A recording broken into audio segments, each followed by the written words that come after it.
प्रकाश ग्रंथ आचार्य योगेंद्र देव कृत और इसके 92 गाथा के संदर्भ से जो प्रवचन चल रहा है उसमें गाथा की चर्चा तो यद्यपि अपन ने प्रारंभ के दिन में करी थी, गुरुदेव ने भी आज के प्रवचन में थोड़ा विषय उसको लिया, पर अपना विषय चलता आया है जो पर्याय की स्वतंत्रता का। परसों भी चली बात, कल भी चली और अभी भी थोड़ी शेष है। पर्याय की स्वतंत्रता का क्या स्वरूप है, वो उसकी पराकाष्ठा की बात अपने सामने पूज्य गुरुदेव श्री के द्वारा बहुत गहराई से यहाँ अपने सामने आ गई है और अपन ने भी उसमें समझने का पूरा प्रयास किया है। तो देखो अभी 151 पेज से अपन अपनी बात को यहाँ से देखते हैं, थोड़ा ही विषय शेष है। फिर आज जो चली बात उसमें 92 गाथा में जो योगेंद्र देव आचार्य कहते हैं कि आत्मा में अतीत अनागत और वर्तमान काल भी नहीं है, तो उस पर से गुरुदेव ने जो पशु वाले कलश है ना, कलश टीका में, उससे उसके आधार से चर्चा ली, वो भी देखेंगे। अभी यहाँ से देखते हैं 151 नंबर का पेज। पर्याय भी पर्याय के आश्रय से निश्चय से है, इसको ऐसे पढ़ना, निश्चय से पर्याय भी पर्याय के आश्रय से है।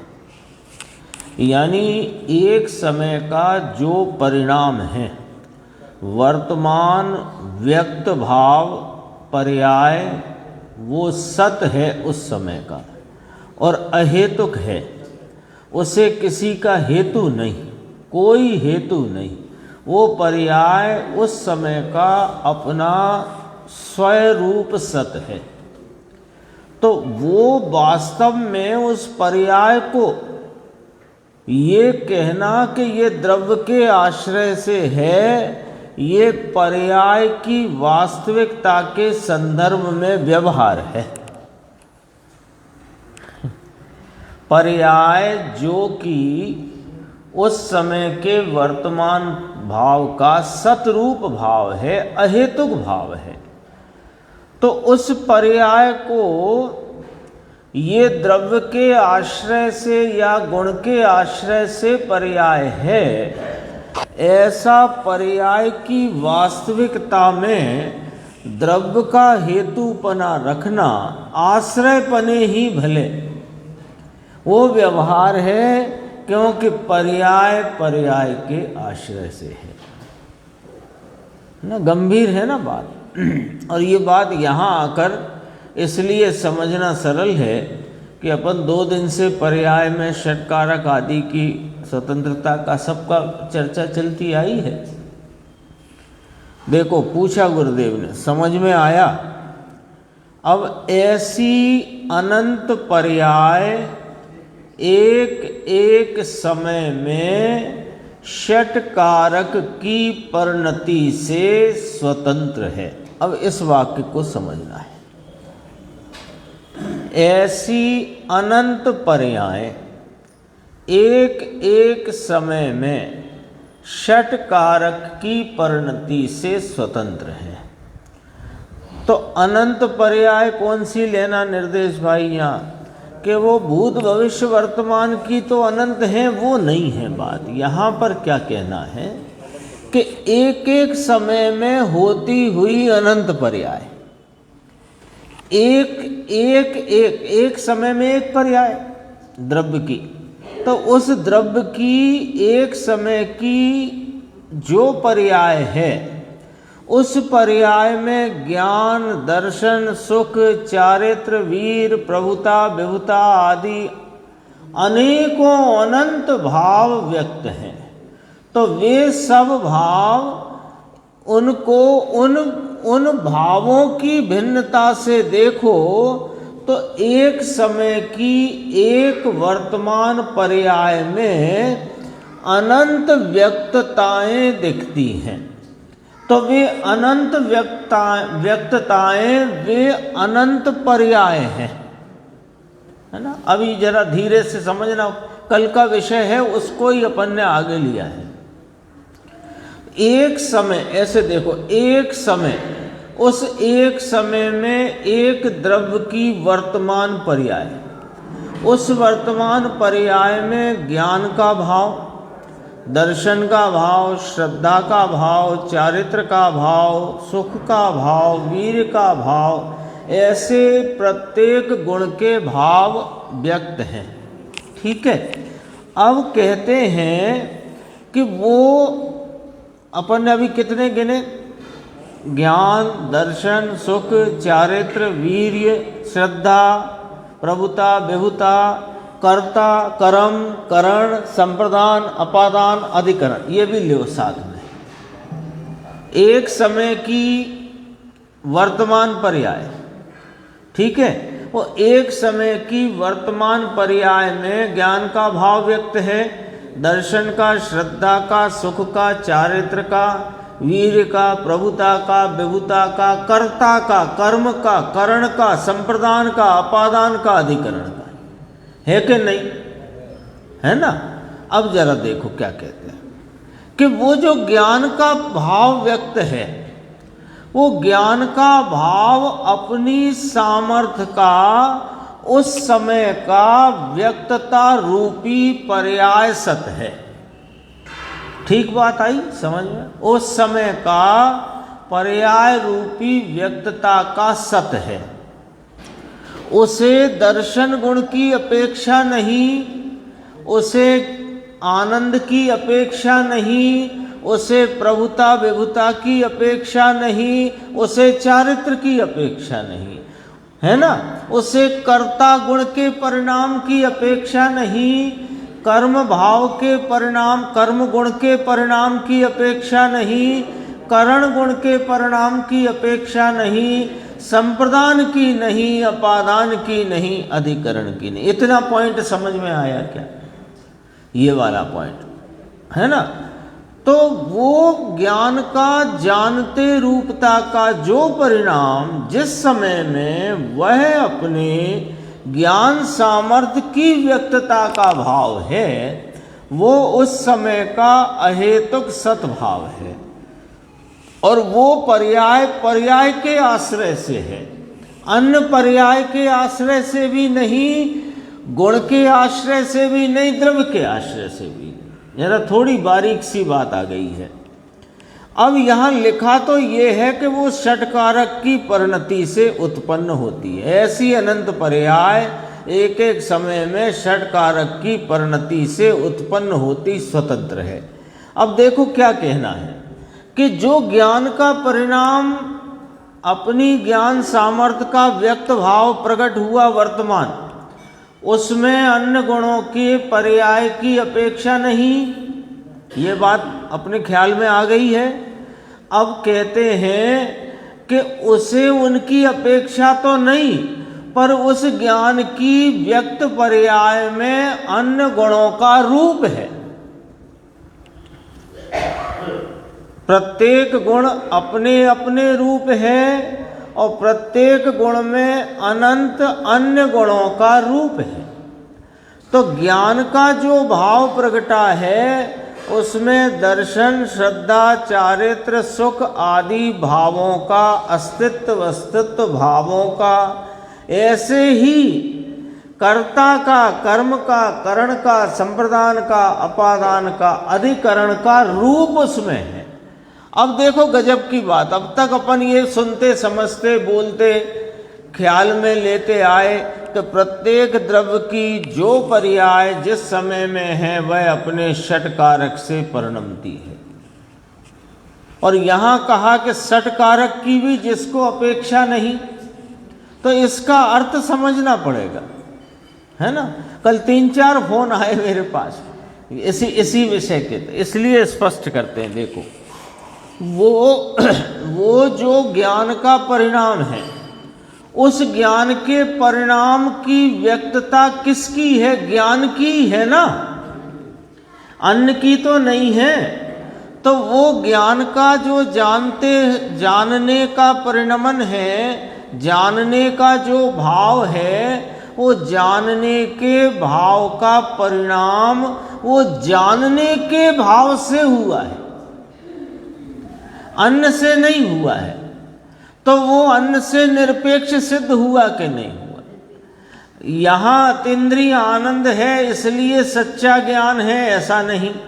सच्चा ज्ञान का, सम्यक ज्ञान का भावशुद्ध ज्ञान रूप परिणाम है वो उस समय का अपना स्वतंत्र सत है।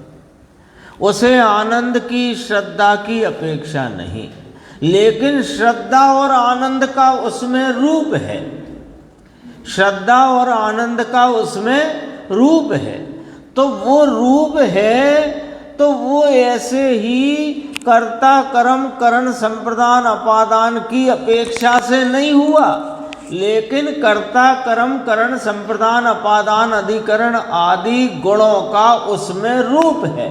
तो रूप है तो परिणमन हुआ, तो परिणमन नाम कार्य हुआ। अब कार्य कर्ता के बिना नहीं होता, इसलिए ये कहा कि ज्ञान का वह परिणाम वास्तव में तो उस समय का स्वतंत्र सत है जो ज्ञान से ही हुआ है, अन्य गुणों की उसे अपेक्षा नहीं। तथापि कोई करता है कि हाँ, कर्ता का रूप उसमें है, कर्म का रूप उसमें है, करण संप्रदान अपादान अधिकरण का रूप उसमें है, तो वो पर्याय अपने षटकारकों से परिणमी है। ये वाली बात कही। अब सुनो, जो गुरुदेव श्री फरमाते हैं कि द्रव्य के षटकारक भिन्न हैं और पर्याय के षटकारक भिन्न हैं। अब समझ में आएगी वो बात। अब समझ में आएगी वो बात।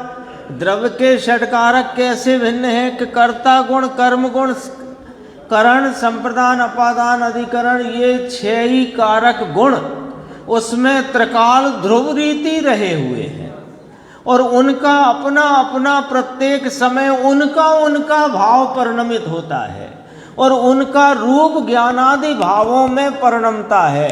तो ज्ञान परिणमित हुआ, इसमें जो ज्ञान के परिणमन के पर्याय, उसमें जो 6 कारकों का रूप है वे पर्याय के कारक हैं और वे पर्याय के कारक हैं, और जो कर्ता कर्म करण त्रिकाल ध्रुव रूप से वस्तु में रहे हैं वे द्रव्य के कारक हैं। देखो क्या गजब की बात है। 3 का है, 2 ही रहे। द्रव्य तो सबका आश्रयभूत एक अभेद भाव है।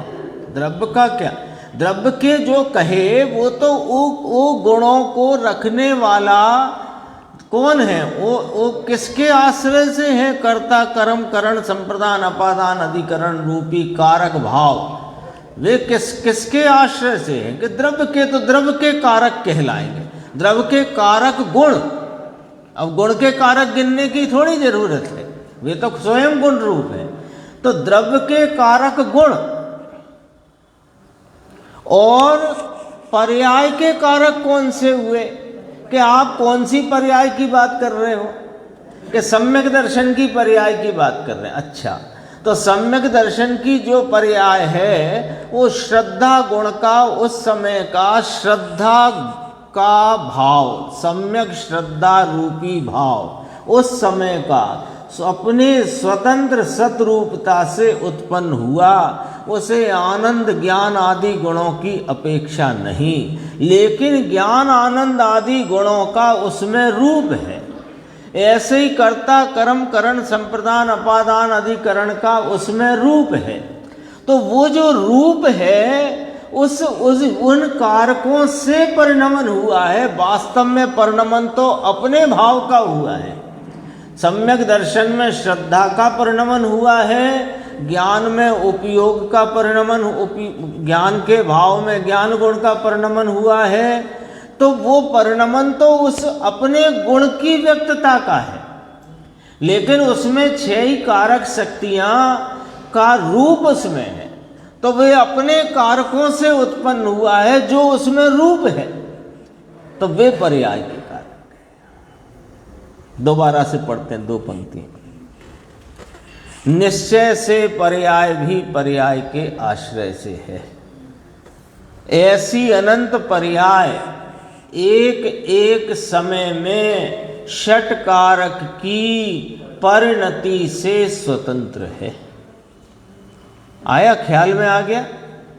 अनंत पर्याय एक एक समय में होती ज्ञान, दर्शन, सुख, चारित्र, वीर, प्रभुता, विभुता, स्वच्छता आदि की जो पर्याय कर्ता, कर्म, करण, संप्रदान, अपादान, अधिकरण की जो पर्याय है वो उस समय में स्वतंत्र है। अभी षटकारक की परिणति छोड़ दो, स्वतंत्र है। अब वो भाव, अपना भाव अपने से स्वतंत्र परिणमा है। ज्ञान का भाव ज्ञान रूप से परिणमा है, श्रद्धा का श्रद्धा रूप से परिणमा है। तो उसमें 6 कारकों का रूप है। तो वो परिणमन किसने किया? द्रव्य ने किया, गुण ने किया कि नहीं? वो पर्याय में जो षट कारकों का रूप है वो अपने षट कारकों से परिणमी है, अपने षट कारकों से परिणमित होकर उत्पन्न होती है। यहां बात एक खिल करके आ गई सामने कि द्रव्य के कारक भिन्न और पर्याय के कारक भिन्न ऐसे करके हैं। जो पर्याय प्रत्येक गुण की, भावों की व्यक्तता रूपी जो पर्याय है, पहले तो पर्याय की परिभाषा सुधार लो। यहां पर कैसे सुधार लो कि व्यक्तता के भाव को पर्याय कहते हैं। ये भाव पकड़ना पड़ेगा। गुणों के कार्य को कहते हैं तो फिर वहां पर गुण का कार्य खड़ा रहेगा, गुण और उसका कार्य। वो व्यक्तता, गुणों की व्यक्तता है। कार्य क्या है? वो तो कार्य रूप है, बस हुआ है ना, इसलिए हुआ है, इसलिए तो वो कार्य रूपता से हुआ है कौन? कि गुण की व्यक्तता का भाव है। तो व्यक्तता का जो भाव है उसमें षट कारकों का रूप है। तो जो ज्ञान का भाव, जो श्रद्धा का भाव परिणमित होकर के आया, परिणमित होकर के व्यक्त हुआ, उस पर्याय भाव में 6 कारकों का रूप है। तो कहते हैं वो पर्याय अपने षट कारकों से उत्पन्न। पर्याय अपने षट कारकों से। उसके कौन से कारक हैं बताओ? कि उस ज्ञान भाव में या श्रद्धा के भाव में जो कारकों का रूप है वो ही पर्याय के कारक है। द्रव्य के कारक भिन्न है, पर्याय के भिन्न है। बात समझ में आई कि नहीं आई? कहते नहीं अपने षट कारकों से। भाई उसके कौन से षट कारक हो गए? कि वो जो षट कारकों का रूप उसमें उस समय है वो पर्याय के षट कारक। कर्ता, पर्याय की कर्ता, पर्याय, पर्याय का कर्म, पर्याय, पर्याय का करण, पर्याय, पर्याय ने पर्याय को रखा संप्रदान, पर्याय में से पर्याय अपादान, पर्याय के आधार से पर्याय अधिकरण। ये 6 कारकों का रूप व्यापर्याय है उस पर्याय। जैसे एक प्रत्येक गुण अपने रूप और प्रत्येक गुण में अन्य अनंत गुणों का रूप, ऐसे प्रत्येक पर्याय अपने रूप। अब बिल्कुल वही का वही फार्मूला। प्रत्येक पर्याय अपने रूप और उस पर्याय में अन्य अनंत पर्यायों का रूप। तो 6 कारकों का रूप तब अपने षट कारकों से परिणमित होती हुई स्वतंत्र है। दोबारा पढ़ो। ऐसी अनंत पर्याय एक एक समय में षट कारक की परिणति से स्वतंत्र है। ऐसे एक पंक्ति का अर्थ है ये।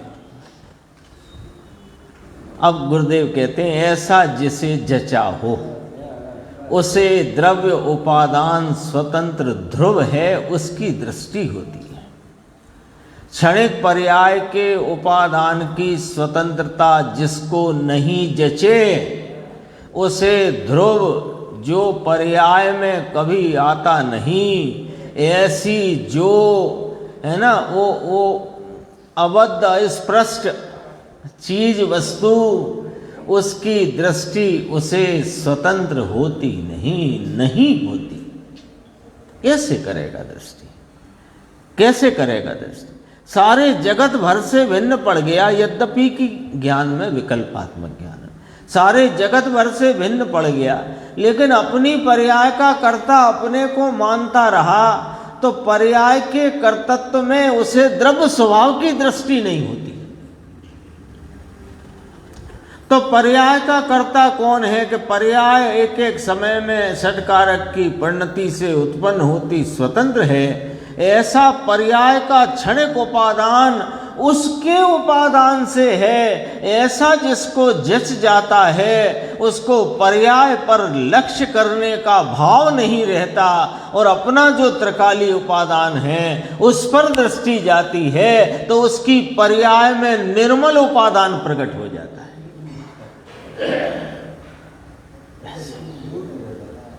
ये बिल्कुल अंतिम बातें हैं जो अपना विषय 2 दिन से चल रहा था उसका समझो अब उपसंहार चल रहा है। इसलिए अपन ने कल के विषय को हाथ भी नहीं लगाया क्योंकि समय उसमें चला जाता है। अभी और देखो थोड़ी सी चर्चा।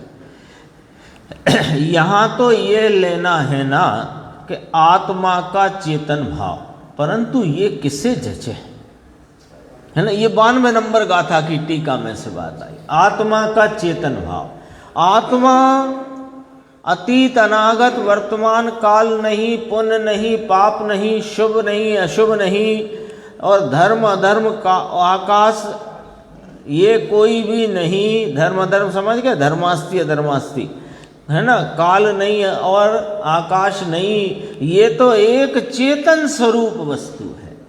तो ये चेतन स्वरूपता आत्मा का चेतन भाव, लेकिन ये जचे किसे।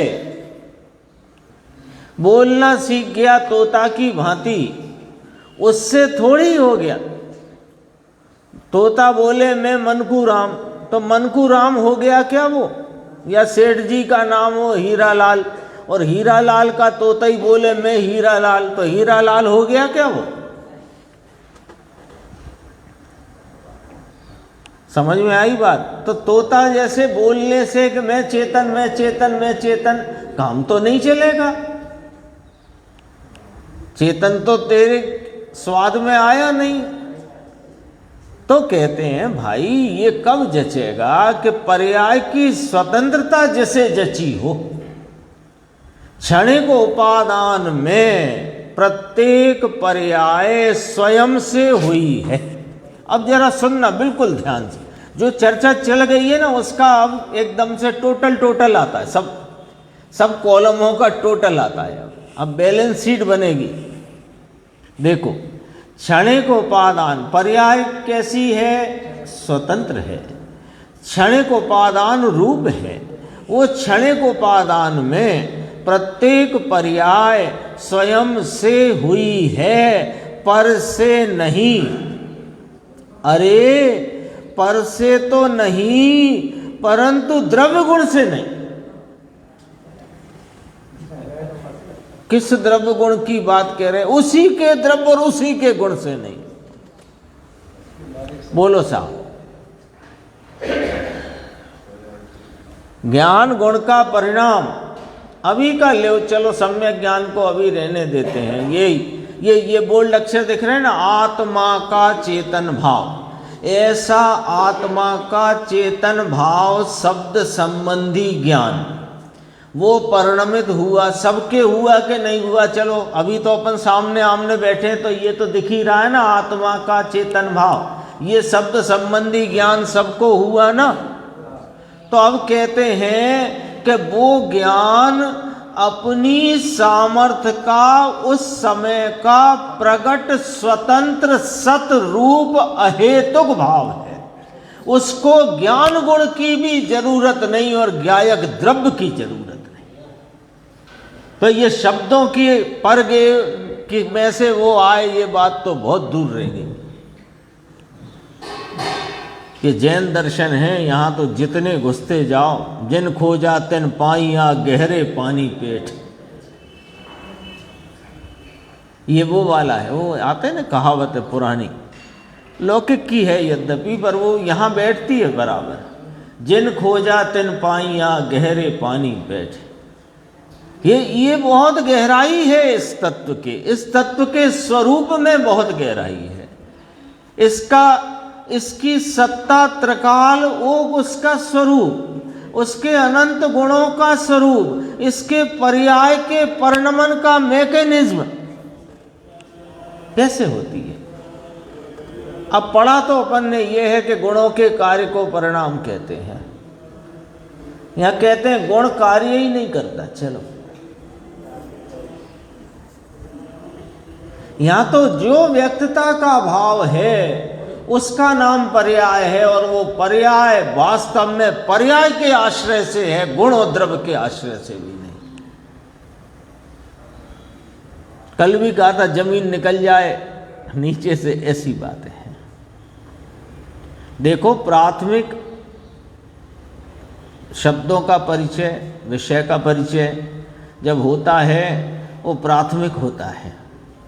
ये द्रव्य गुण पर्याय, ये 3 शब्द है ना, ये ऐसा विषय है कि शुरू भी यहीं से होता है और ये खत्म होता है सम्यक दर्शन होकर के। शुरू होता है ना पाठशाला में भी, यही द्रव्य गुण पर्याय से ही तो शुरू होती है बात।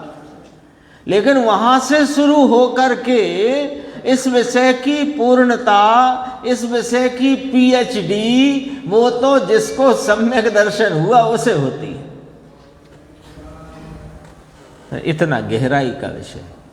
देखो क्या कहा है, क्षणिक उपादान में प्रत्येक पर्याय स्वयं से हुई है, पर से नहीं हुई। अरे पर से तो नहीं हुई, परंतु द्रव्य गुण से नहीं हुई। बोलो मंजूर के नहीं मंजूर? यदि मंजूर नहीं है तो और विचार करो, और मंजूर है तो ये स्वीकार करके आगे बढ़ो। अंकुर भाई बोलो, क्या फैसला तुम्हारा? अपने ही द्रव्य गुण से नहीं।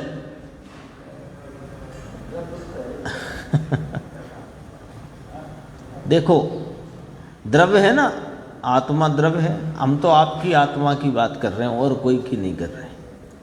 और आपकी आत्मा में ज्ञान गुण है, ठीक है, और उसका एक समय का वर्तमान परिणाम है, उसे कहेंगे ज्ञान की व्यक्तता का भाव।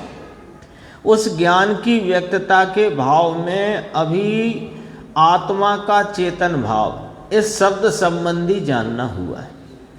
अब ये इधर से हुआ, आत्मा का चेतन भाव लिखा था स्क्रीन पे, इससे हुआ कि नहीं?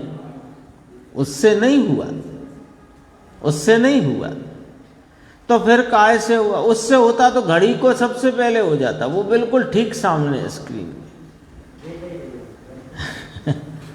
तो उससे तो नहीं हुआ, तो किससे हुआ? कि ज्ञान का भाव ज्ञान से हुआ। तो हम कहते हैं कि दरअसल में वो उस समय की जानने की, उस समय का जो जानन रूपता का भाव है, वो ज्ञान स्वभाव की वर्तमान व्यक्तता रूप सत अहेतुक भाव है।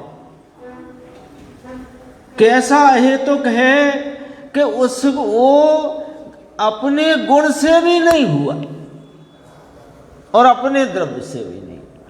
तो फिर द्रव्य क्या है भाई? ऐसे न ज्ञान का परिणाम, ज्ञान स्वभाव और ज्ञायक द्रव्य, ये व्यवस्था समझ में आती है। ज्ञायक द्रव्य, उसका ज्ञान गुण, उसका ज्ञान परिणाम, ये बात समझ में आती है ही ऐसी। लेकिन परिणाम स्वतंत्र है। कितना स्वतंत्र है कि उसे गुण की अपेक्षा नहीं, उसको द्रव्य की अपेक्षा नहीं। यदि गुण की अपेक्षा मानते हो तो पहले क्यों नहीं था? जब यहां से चालू नहीं थी स्क्रीन, तब क्यों नहीं था? अब क्यों है? आपने पुस्तक में जब झांका नहीं था तब नहीं था, अब है। तो पुस्तक में झांकने से हुआ कि ना? तो ज्ञान गुण ने किया कि ना? यदि ज्ञान गुण करता तो पहले क्यों न किया? तो फिर ज्ञायक द्रव्य, अरे ज्ञायक द्रव्य तो ज्ञानादि अनंत गुणों का एक आश्रयभूत भाव है, जो प्रति समय द्रवित होता हुआ परिणाम में परिणमता है। परिणाम कौन सा होता है? वो परिणाम के आश्रय से है। वो स्वयं उन भावों में द्रवित होता है। इसलिए उसका नाम द्रव्य है ना। तो वो स्वयं द्रवित होता है इसलिए तो द्रव्य है। पर किन भावों में द्रव्य होता है, वो द्रवित होता है कि वो उस समय के होते हुए स्वतंत्र सतरूप हेतु परिणाम में वो द्रवित होता है, इसलिए उसका नाम द्रव्य है, जो अनंत गुणों का आश्रयभूत है और परिणाम स्वतंत्र है।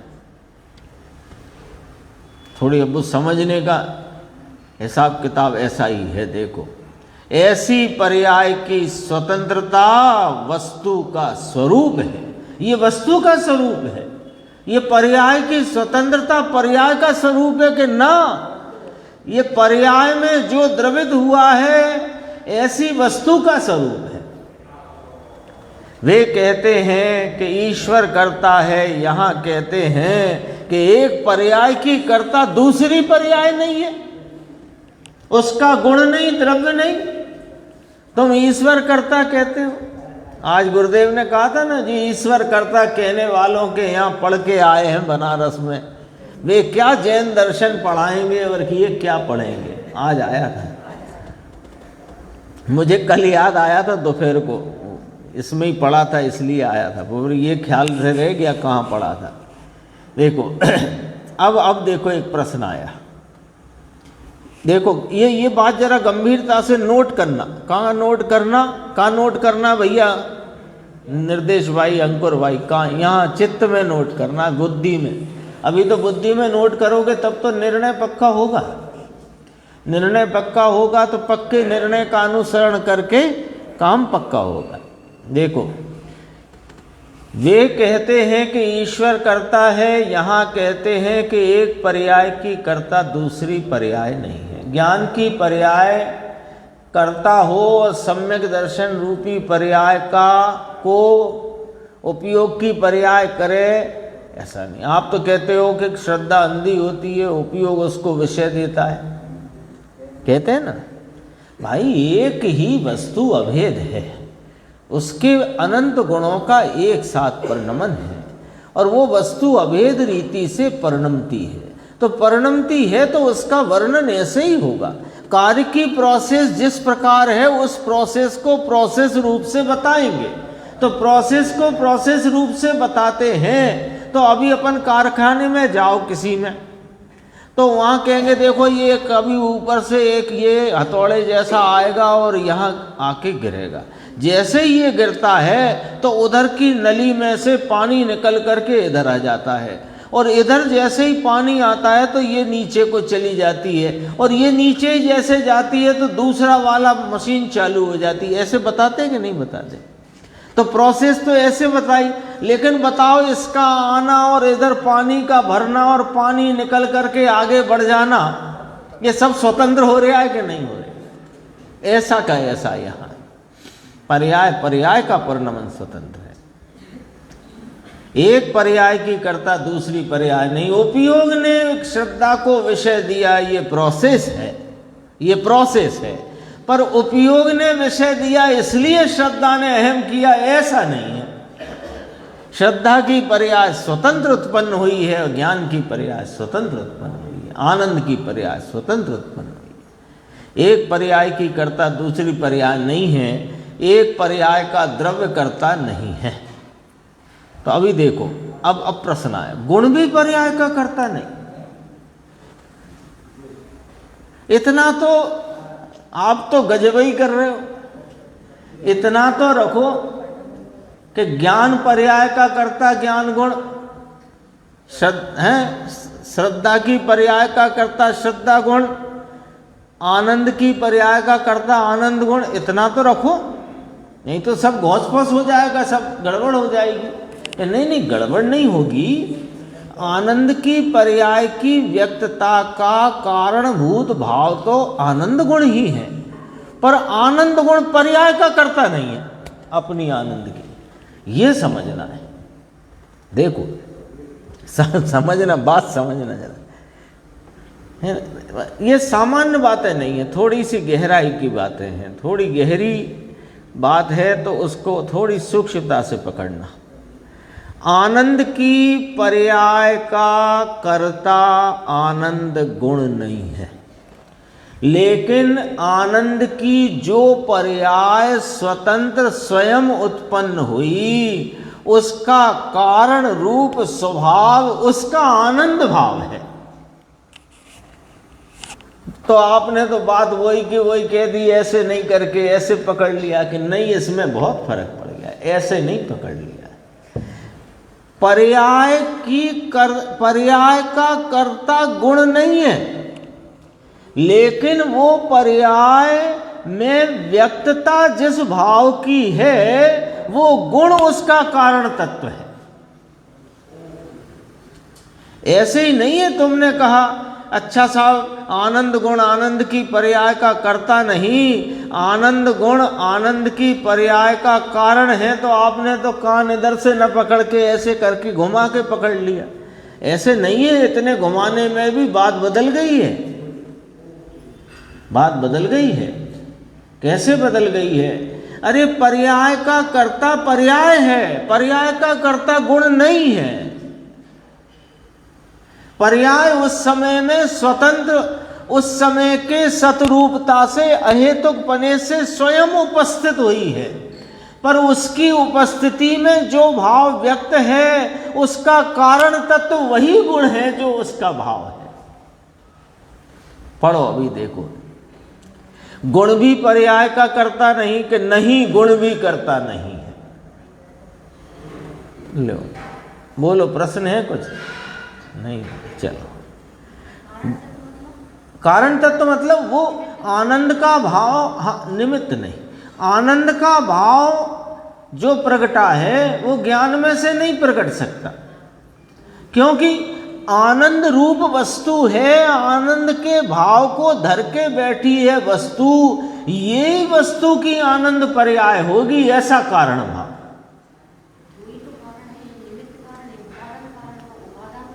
यहाँ उपादान कारण निमित्त कारण की बात नहीं हो रही, यहाँ तो बात ये हो रही है कि जैसे ये टेबल है, तो टेबल में आनंद रूपी, टेबल द्रव्य है ना, अभी ये पुद्गल का परमाणु परमाणु छोड़ दो, अभी टेबल पूरी एक द्रव्य ले, तो ये द्रव्य है, तो इसमें स्पर्श रस गंध वर्ण के भावों की व्यक्तता क्यों है?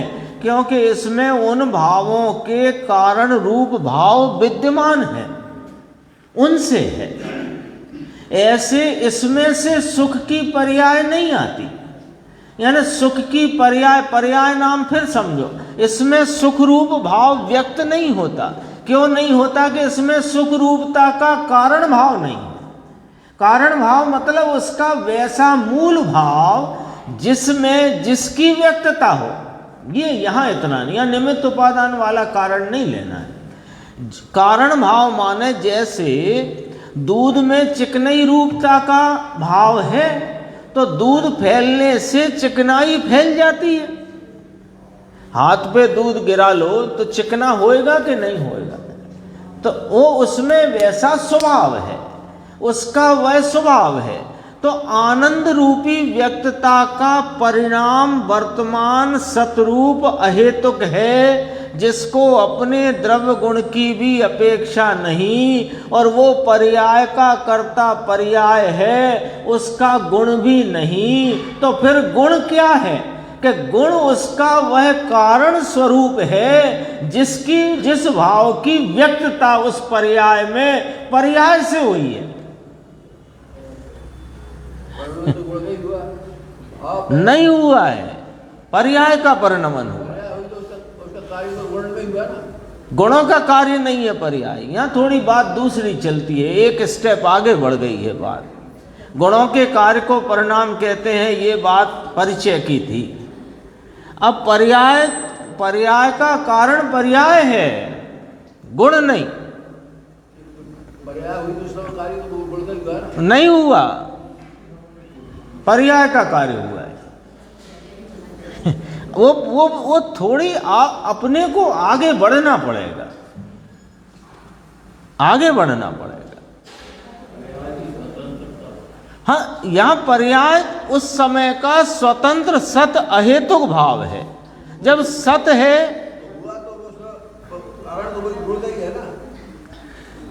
कारण गुण का कैसे है कि वो जिस भाव रूपता की व्यक्तता है उस पर्याय में, वैसा स्वभाव जो है उसका कारण है।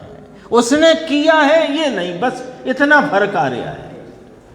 इसको सरलता से समझाना हो तो गुणों के कार्य को परिणाम कहते हैं। आनंद, आनंद गुण आनंद का कार्य करता है, ज्ञान गुण ज्ञान का कार्य करता है, दर्शन गुण दर्शन का कार्य करता है। ये सरलता से समझाने को कहा। लेकिन दरअसल यदि दर्शन गुण वो ज्ञान गुण ज्ञान का कार्य करता है तो अभी जो ज्ञान है ये पहले क्यों नहीं आया था? अतीन्द्रिय आनंद, आनंद की ले लो, चलो ज्ञान तो कुछ ना कुछ हो ही रहा है। यहाँ ज्ञान अतीन्द्रिय ज्ञान स्वरूपता यहाँ त्रिकाल विराजमान है गुण रूप से, फिर अतीन्द्रिय आनंद का कार्य क्यों नहीं आया? यदि अतीन्द्रिय आनंद कौन सा आनंद गुण है ना, तो आनंद गुण इंद्रिय गुण आनंद का गुण है कि अतीन्द्रिय आनंद का गुण है आत्मा में? अतीन्द्रिय आनंद। तो विशेषण लगा के बोलो, अतीन्द्रिय आनंद का गुण इस आत्मा में है, तो उसका कार्य अतीन्द्रिय आनंद क्यों नहीं आया अभी? हाँ, तो बस यही तो हम कह रहे हैं कि पर्याय जब अतीन्द्रिय आनंद की स्वतंत्र उत्पन्न होती है तो उस पर्याय का पर्याय की कर्ता पर्याय है, गुण नहीं। कहा कार्य गुण का नहीं हुआ, वो गुण का भाव पर्याय में व्यक्त हुआ है। थोड़ा देखो, जब अपन एक होती है प्राइमरी की पढ़ाई, एक होती है मिडिल स्कूल की, एक इंटर स्कूल की, एक कॉलेज की, एक पोस्ट ग्रेजुएट कॉलेज की। यहाँ तो पोस्ट ग्रेजुएट कॉलेज की बात चल रही है, कॉलेज की बात, वीतराग विज्ञान के कॉलेज की बात है। तो यहाँ पर वो जो प्राथमिक परिभाषाएं हैं, प्राथमिक परिचय के भाव हैं, सरलता से कह देने के लिए के भाव हैं, वो भाव को कहने के लिए रखो, कोई ने मनाही नहीं की, पर समझने के लिए तो ऊपर उठो तो वो जाकर के समझ में आएगी। गुण भी करता नहीं, पूरा पढ़ता हूं फिर स्पष्ट हो जाएगा। पर्याय स्वतंत्र अपनी करता है। फिर गुरुदेव ने कितनी बार आहा हा बोला? 2 बार बोला। मैं तो बोल नहीं सकता तो बोल नहीं रहा हूं, आपको बस बताया है। ऐसे प्रत्येक पर्याय और प्रत्येक गुण अपने अपने अनंत गुण रूप और एक पर्याय अनंत पर्याय रूप है। गुण जो रहे हैं वे प्रत्येक गुण अपने गुण रूप रहे हैं और उनमें अनंत गुणों का रूप है। ऐसे उस गुण की व्यक्तता की जो पर्याय है वो अपने रूप है और उसमें अनंत पर्यायों का रूप है। वस्तु अभेद है ना। ऐसा होने पर भी पर की अपेक्षा नहीं है और अपनी पर्याय दूसरी पर्याय की अपेक्षा से वह पर्याय नहीं है। अपनी पर्याय कौन को कहना कि अपन ज्ञान की मुख्यता ले लो, चलो अब आनंद की ले लेते हैं। तो आनंद की जो अतीन्द्रिय आनंद की व्यक्तता का जो भाव, मैं जानबूझ के पर्याय के पहले व्यक्तता का भाव बोलता हूं, अपन सबको अभ्यास हो जाए कि पर्याय व्यक्तता के भाव को कहते हैं। तो अपनी आनंद रूप व्यक्तता के भाव वाली पर्याय, उसमें अन्य ज्ञान की स्वलक्षता रूप परिणति है, उसकी अपेक्षा नहीं है उसको। श्रद्धा की आत्मा में अहम रूप प्रतीति रूप परिणाम है, पर्याय भाव है, उसकी अपेक्षा नहीं आनंद को, अतीन्द्रिय आनंद को। चारित्र के भाव की अपेक्षा नहीं अतीन्द्रिय आनंद को। लेकिन श्रद्धा की पर्याय का माने सम्यक श्रद्धा रूप पर्याय का, सम्यक ज्ञान रूप पर्याय का, सम्यक चारित्र रूप पर्याय का, सबका रूप आनंद की पर्याय में है। लेकिन उसे अपेक्षा नहीं है अन्य गुण और अन्य गुण की पर्यायों की। ऐसी है बात। तो गंभीर तो बहुत है, बहुत है गंभीर। ये यहां तक आ गया था। ऐसा अपना गुण दूसरे गुण से है ऐसा नहीं है। आनंद गुण ज्ञान गुण से है ऐसा नहीं। ज्ञान गुण दर्शन गुण से है ऐसा नहीं। सक्षतता का गुण प्रभुत्व गुण से है ऐसा नहीं। तथापि एक गुण में अनंत गुण का रूप है। ये कैसी बात है कि वस्तु अभेद है कि नहीं। सोना है ना आपके हाथ में, सोना है 5 ग्राम सोना, ज़्यादा नहीं है 5 ग्राम। 5 ग्राम सोने की इतनी सी डिगली है, उसमें चिकनापन, पीलापन, भारीपन, तो उसका पीलापन चिकना है कि नहीं, उसका पीलापन भारी है कि नहीं। अब 5 ग्राम वाली जो डिगली के 5 टुकड़े कर दिए, 5 टुकड़े करे तो 1 ग्राम का 1 टुकड़ा रहा। तो 1 ग्राम के 1 टुकड़े में पीलापन दूसरे टुकड़े में तो नहीं रह गया। ऐसा तो नहीं चिकनापन इस टुकड़े में आ गया और पीलापन उस टुकड़े में, ऐसा तो नहीं हुआ। क्यों नहीं हुआ? क्योंकि पीलापन, चिकनापन, भारीपन सब ही गुण उस सोने में अभेद रूप से रहे हुए हैं। इसीलिए अभेद रूप से रहे हैं, इसीलिए उसके 1-1 ग्राम, तो मैंने समझने के लिए कहा, 1 मिलीग्राम और माइक्रो मिलीग्राम और बिल्कुल बिल्कुल सुई की बिंदु जितना भी सोना है, उसके चिकनेपन में पीलेपन का रूप है कि नहीं, और उसके पीलेपन में चिकनेपन का रूप है कि नहीं। तो क्या पीलापन चिकनापन है? पीलापन चिकनापन नहीं है, चिकनापन पीलापन नहीं है, पीलापन भारी नहीं है, तथापि पीलेपने में चिकनेपने का रूप है, भारीपने का रूप है। ये वाली बात चल रही है बार बार बार बार। अपना गुण दूसरे गुण से ऐसा नहीं, तथापि एक गुण में अनंत गुण का रूप है। अब और सुनो, प्रमेयत्व नाम का गुण है वस्तु में, आत्मा में है कि नहीं? तो आत्मा का ज्ञान गुण जो प्रमाता रूप है, उस प्रमाता में प्रमेयत्व का रूप है। ज्ञान को क्या कहेंगे यशवंत भाई? प्रमाता। तो प्रमाता में प्रमेयत्व का रूप है। देखो लिखा इसमें, प्रमेयत्व नाम का गुण है, तो ज्ञान में प्रमेयत्व नाम की शक्ति है। शक्ति माने शक्ति का रूप है। वो तो प्रमेयत्व रूप से है। क्यों? कि सुनो, उसकी भी बात सुनो। प्रमेयत्व सामान्य गुण है कि विशेष गुण? तो वो तो अचेतन पदार्थों में भी है प्रमेयत्वपना, लेकिन प्रमातापना अचेतन में नहीं है। तो पहले नक्की हो गया कि प्रमाता प्रमेयत्व 2 अलग अलग भाव हुए। प्रमातापना जीव का विशेष गुण है, प्रमेयत्वपना जीव में सामान्य गुण है। तो वे दोनों, तो प्रमाता में प्रमेयपना है कि प्रमेयपने का रूप है।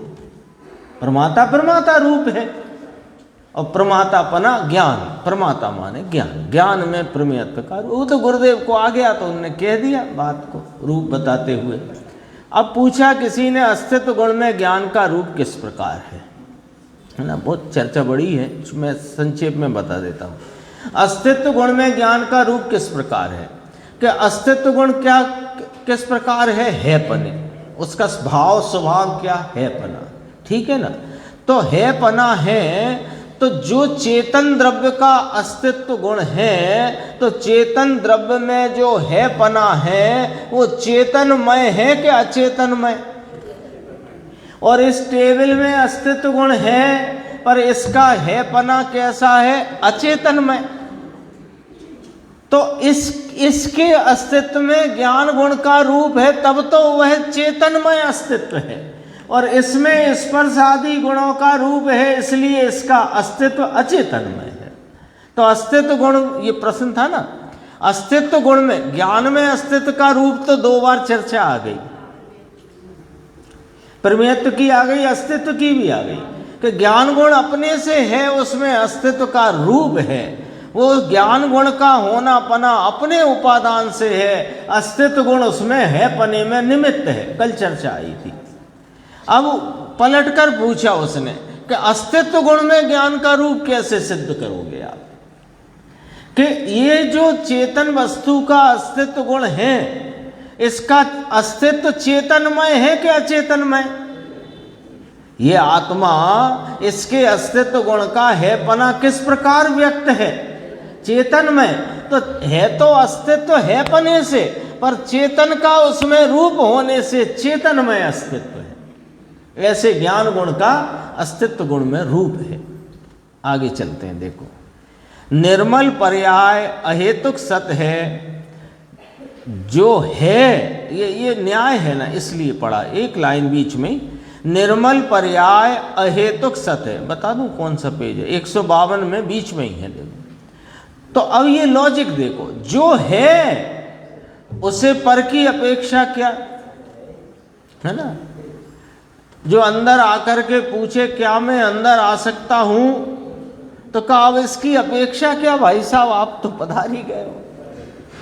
तो जो है उसे पर की अपेक्षा क्या? अब किसकी अपेक्षा रखना? उसके है पने के लिए है ही।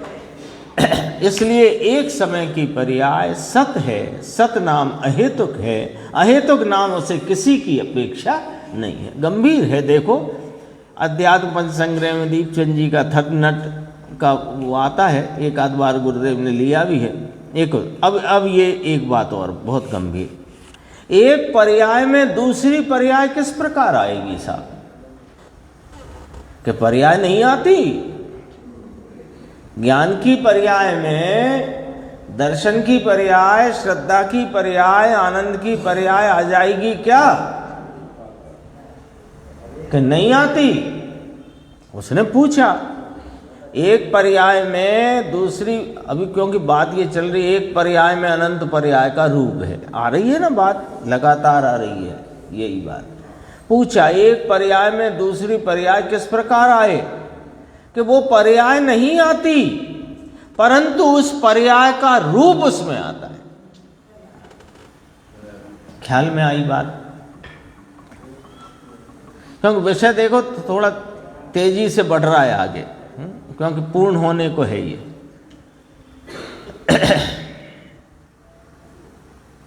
155 में फिर विषय अपन थोड़ा सा आगे आ जाएगा, समय तो हो गया।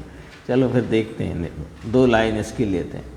वो पर्याय आती नहीं, परंतु उस पर्याय का रूप उसमें आता है। जैसे ज्ञान में सम्यक ज्ञान रूप परिणमन हुआ, वह पर्याय सम्यक ज्ञान की पर्याय सत अहेतुक स्वतंत्र अपने से हुई है। उस पर्याय की कर्ता वही पर्याय है।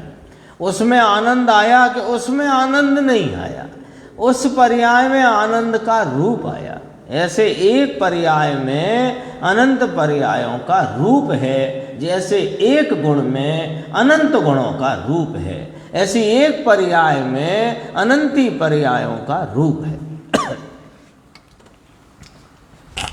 अस्तित्व गुण की पर्याय में ज्ञान गुण की पर्याय का रूप आया या नहीं, अभी पूछा था ना, इसलिए उसको तुरंत के तुरंत रखा, जो अपन ने अभी चर्चा की। अस्तित्व की पर्याय वहां नहीं आई, ज्ञान गुण है, ज्ञान की पर्याय है। तो ज्ञान की जानने रूपता से परिणमित जो पर्याय है, उसमें है में अस्तित्व गुण नहीं आया और अस्तित्व की पर्याय नहीं आई। वो जानन रूपता की पर्याय है, उसमें अस्तित्व की पर्याय का रूप आया है। ये कैसे? तो वो अपन अभी सोने की बात अपन ने कर ली है, चिकने पीले भारी, है ना? समझ में आई बात कि नहीं आई? अटपटी हो तो फिर दोबारा बोलते हैं। अस्तित्व की पर्याय, ज्ञान की पर्याय, है ना? कौन सी पर्याय? ऐसे लो, ये 5 उंगली को जानती पर्याय, तो जानती हुई पर्याय है। क्या कहा? जानती हुई पर्याय है, तो जानना ज्ञान भाव की व्यक्तता है। उसमें अब आप बार बार है कह रहे हो, तो अस्तित्व की पर्याय भी आ गई क्या इस जानने की पर्याय में कि नहीं? जानने की पर्याय रूप व्यक्तता जानने की व्यक्तता है, उसमें अस्तित्व की व्यक्त पर्याय नहीं आई है। उस जानने की व्यक्तता की पर्याय में अस्तित्व की पर्याय का रूप आया है। आया है माने है, वैसा रूप उसमें है कि नहीं? सूक्ष्म बात है भगवान। ये तो सर्वज्ञ परमात्मा का कहा हुआ पदार्थ, द्रव्य गुण और पर्याय, ऐसे अनंत पदार्थ है। प्रत्येक पदार्थ द्रव्य गुण और पर्याय स्वरूप है। 155 पेज, और बहुत जल्दी से ये बात मैं पूरी करता हूँ, क्योंकि कल वो 93 गाथा प्रारंभ हो जाएगी, तो अपने को वहाँ भी पहुँचना है। आया था ना वो अतीत अनागत वर्तमान काल आत्मा में नहीं। अब उस विषय को संक्षेप में ही ले लेते हैं अपन। तो उसमें गुरुदेव ने ये देखो, चेतन भाव में भूत वर्तमान भविष्य का काल भी नहीं है। काल क्या? वह तो वस्तु है, वह है। समय सार नाटक में लिया है, ये घड़ी मेरी, ये काल मेरा, ये पहर मेरा, ऐसा करके ममता के काल में चिपट गया है अज्ञानी बहरात्मा मिथ्या दृष्टि। तब कहते हैं कि सुनो, यहाँ कहते हैं कि त्रिकाल भगवान में काल है ही नहीं। भूतकाल, वर्तमान काल, भविष्य वस्तु है। वस्तु में कहाँ काल है? वस्तु त्रिकाल है, लेकिन वस्तु में नहीं काल है। चेतन भाव, त्रिकाल भाव, थोड़ा सी बात सबके परिचय में है, जल्दी से सबको समझ आएगी। नहीं आएगी तो वो कलश टीका में पढ़ लेना, है ना? ये 14 कलश आए, ये अपने आप ही 2-3 बार चल गए हैं ना। देखो, कलश टीका में ऐसा लिया 252 कलश। जो त्रिकाल वस्तु है वह स्वकाल है, और उसकी एक समय की पर्याय है, वो परकाल है। वस्तु कैसी है अंकुर भैया? त्रिकाल है। उस त्रिकाल वस्तु में एक समय की पर्याय का भेद देखने जाओगे, वो परकाल है। इसको समझा दिया। देखो, एक समय का जो द्रव्य है वह स्वद्रव्य है। देखो, एक समय का लिया। अभी आप त्रिकाल कहते थे, कई काल कहेंगे तब त्रिकाल कहेंगे। अभी तो द्रव्य की सत्ता तो एक समय में लोगे कि नहीं? सत्ता है पने रूप होती है, होगा था कि रूप नहीं होती है। हाँ, पर वो तीनों काल है, रूप है, इसलिए त्रिकाल है। तो सत्ता एक समय की लेना। एक समय का जो द्रव्य है वह स्वद्रव्य है, और द्रव्य का विकल्प से भेद पाड़ना कि ये द्रव्य और ये गुण, ये परद्रव्य है। अन्य परद्रव्य तो भिन्न रह गए, यही इसी में स्वद्रव्य और इसी में ही परद्रव्य। लो, असंख्य प्रदेशी एक रूप है। असंख्य प्रदेशी है ना जीव, तो असंख्यात प्रदेशी एक अखंड, ये इसका स्व क्षेत्र है। और इस असंख्य प्रदेश में भेद पाड़ना कि ये असंख्य प्रदेश और ये प्रदेश और वो प्रदेश, ये पर क्षेत्र है। भेद कल्पना परद्रव्य और भेद कल्पना पर क्षेत्र। ये द्रव्य में भेद करना, गुण का गुणी का, गुण गुणी का भेद करना पर द्रव्य है। और असंख्यात प्रदेश अखंड एक क्षेत्र में ये प्रदेश और वो प्रदेश, ऐसा प्रदेश भेद की कल्पना करना, ये पर क्षेत्र है। जल्दी ले रहा हूं मैं। भूत भविष्य अब आ गया। भगवान आत्मा स्वयं काल, अर्थात ये काल नहीं हो, भूत भविष्य नहीं, भूत भविष्य नहीं, त्रिकाली वस्तु है, वह स्वयं काल है। त्रिकाल अनादि अनंत एक रूप स्वरूप जो वस्तु उसका स्वकाल त्रिकाल, और उसमें पर्याय जो है द्रव्य की, उसमें एक समय की पर्याय देखना वो परकाल है। वस्तु त्रिकाल, उस त्रिकाल में एक समय सापेक्ष भेद को देखने के लिए पर्याय को द्रव्य रूपता से देख लेना, ये परकाल है। त्रिकाली की अपेक्षा से पर्याय को परकाल कहा। और भाव सुनो, त्रिकाली भाव कैसा कि एक रूप चैतन्य भाव आदि अनादि अनंत गुण के भाव, वो आदि लिखा ना, चैतन्य भाव आदि आदि, हाँ सब अनादि नहीं, एक रूप चैतन्य भाव आदि अनंत गुण, उनके भाव अनंत गुण रूप भाव, वह स्वभाव एक एक ज्ञान दर्शन सुख चारित्र वीर स्वच्छता प्रभुता विभुता आदि अनंत गुण, उनका एक रूप अभेद भाव, ये इसका स्वभाव है। और उसमें ये ज्ञान है और ये दर्शन है, ऐसा भेद पाड़ना ये परभाव है। बहुत गजब बात है भाई। पर द्रव्य तो परभाव, राग तो परभाव, पर द्रव्य तो दूर रहो मुकेश भाई, और राग आदि विभाव भाव तो दूर रहो।